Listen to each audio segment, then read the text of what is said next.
읽어주는 교과 첫째 날 9월 19일 일요일 최후의 모습을 보여주심.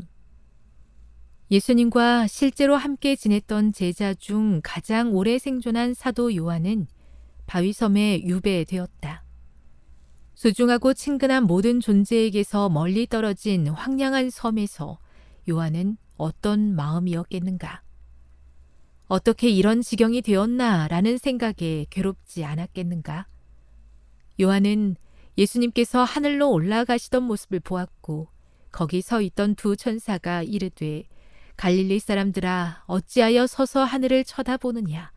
너희 가운데서 하늘로 올려지신 이 예수는 하늘로 가심을 본 그대로 오시리라 하였느니라 라고 말하는 것을 직접 들었는데 말이다.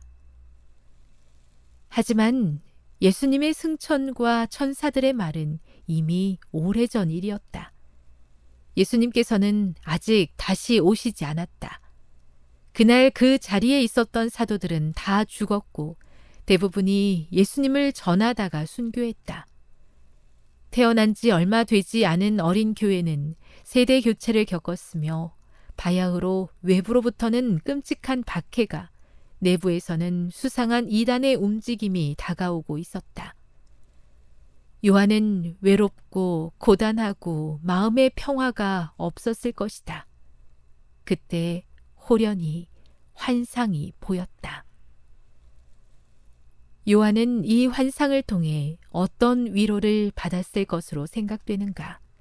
요한계시록 1장 9에서 19절을 읽어보라. 예수님께서 제자들에게 주셨던 볼지어다 내가 세상 끝날까지 너희와 항상 함께 있으리라 라는 말씀은 분명 외롭게 바위섬에 갇혀있던 요한에게 용기가 되었을 것이다. 예수 그리스도의 계시를 받은 요한은 알파와 오메가이며 처음과 마지막이신 예수님께서 유배지에 갇혀있는 자신에게 특별한 방법으로 당신을 드러내고 계신다는 것을 깨닫고 크나큰 위로를 받았을 것이다. 이 구절에 뒤이어 나오는 것은 지구의 미래에 대한 계시였다. 놀라운 역사의 파노라마가 제시되었는데 오늘의 우리에게는 기독교 교회의 역사이자 요한에게는 당시 교회의 미래에 대한 것이었다. 예수님께서는 교회에 밀어닥칠 시련과 함께 그 모든 고난이 어떻게 끝날지를 보여주셨고 요한은 또 내가 새 하늘과 새 땅을 보니 처음 하늘과 처음 땅이 없어졌고 바다도 다시 있지 않더라.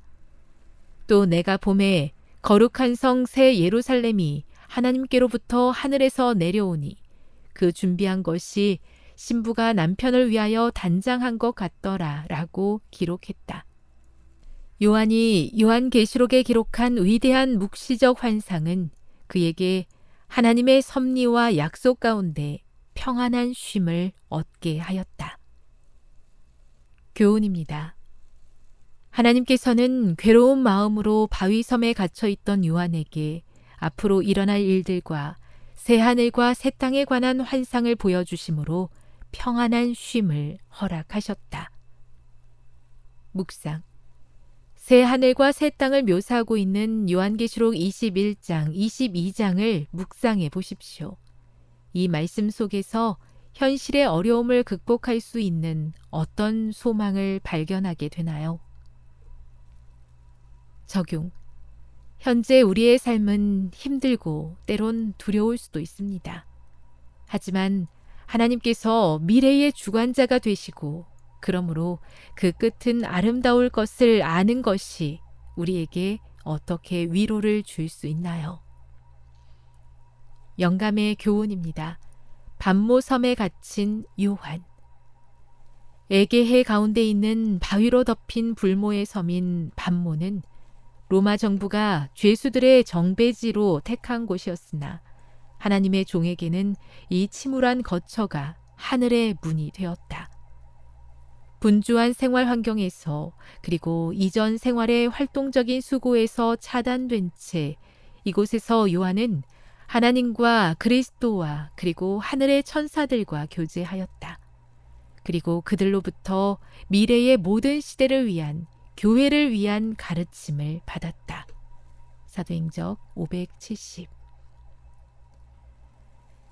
세상에서 마주하는 현실로 인해 좌절과 낙심 가운데 있을 때 하나님의 분명한 약속을 바라볼 수 있는 믿음을 주시옵소서. 우리를 위해 분명히 준비된 하늘나라를 마음에 품고 하늘의 평안과 쉼 가운데 살아가게 도와 주시옵소서.